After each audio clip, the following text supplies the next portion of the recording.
அரசியல் நடவடிக்கைகளுக்கு அரசு நிதியை பயன்படுத்தப் போவதில்லை என்று DAP பொதுச் செயலாளரும் போக்குவரத்து அமைச்சருமான அந்தோனி லோக் உறுதியளித்துள்ளார்.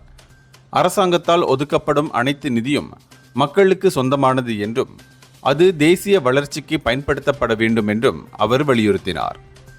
ஈப்போவில் நடைபெற்ற ஒரு நிதி திரட்டும் இரவு விருந்தில் பேசிய அவர், கட்சி உறுப்பினர்களின் பலமான ஆதரவு டிக்கெட் விற்பனையின் மூலம் தொடர்ந்து கிடைத்து வருகிறது. இது கட்சியின் போராட்டத்திற்கான அர்ப்பணிப்பை காட்டுகிறது என்று குறிப்பிட்டார்.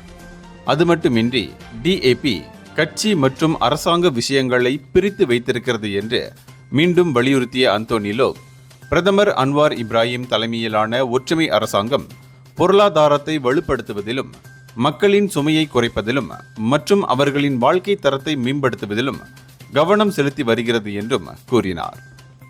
இந்தியர்களின் இதய குரல் மக்களோசை.